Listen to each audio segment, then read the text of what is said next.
civil unrest. I've told you about civil unrest. What they have said about me, I'm a paranoid lunatic. I'm seditious.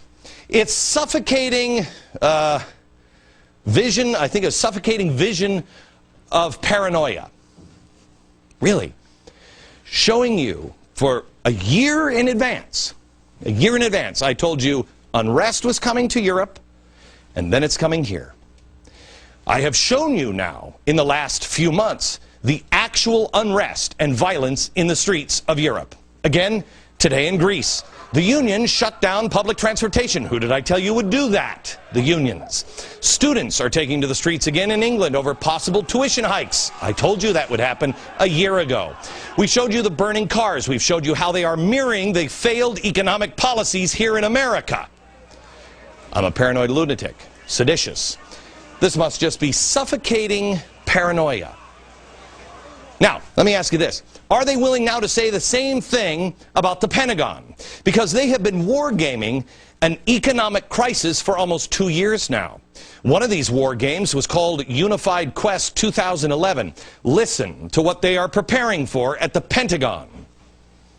In that wargaming series, they're looking at the implications of large-scale economic breakdown inside the United States that would force the Army to keep, quote, domestic order among civil unrest and force the Army to deal with fragmented global power and drastically lower budgets. That's weird. That's weird. That's just paranoid lunatics. They're seditious over there at the Pentagon, I guess. Now, what would be some of the things that might cause civil unrest? Well, let me show you a picture today from theblaze.com. It's of the Alaskan National Guard taking part in an exercise here for civil unrest. Oh, what does the guy have, the demonstrator have? Well, it's a sign that says, "Food now." Well, why would he need a sign like that? Oh, yeah, that's right. The suffocating vision of paranoia. Food shortage, or food being scarce, or food just being too expensive because coming inflation. Absolutely without merit, and I'm mentally ill. Really? The National Guard is going for that, along with the Pentagon. I've talked about the importance for preparing for tough times, having enough food and supplies, getting out of debt, being self-reliant. The reaction, without merit, doomsday, probably mentally ill. But when Time magazine posts an article, impending crisis, Earth to run out of food by 2050, I'm sure this is some sort of green nightmare. This is good journalism.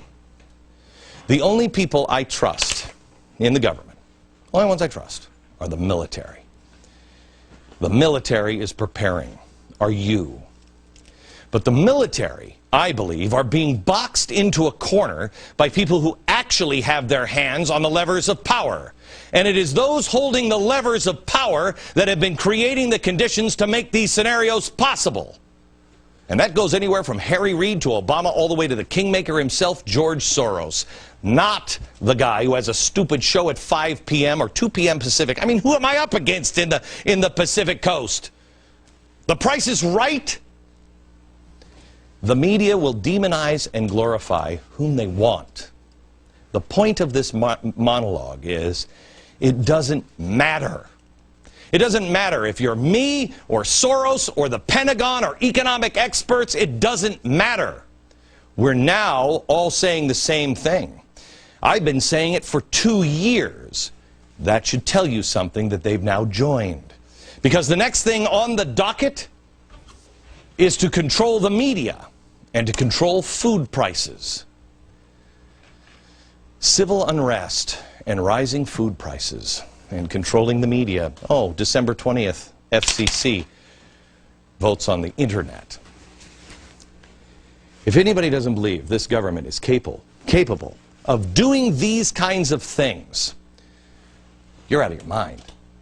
If you don't think the government could come in and take your gun, you're out of your mind. Let me show you this. You don't think that they're going to run roughshod over your civil rights? See this woman here? Probably never seen it. You should know her. Watch the video. This is the aftermath of Katrina. I don't want to go because I got plenty. Mandatory evacuation. Everybody in the... See, this is why I didn't want to let you guys come in. No, ma'am.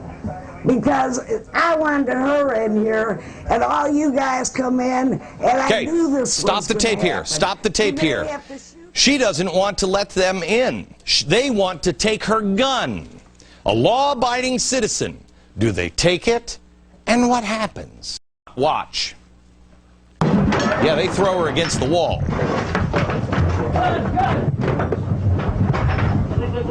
got a gun.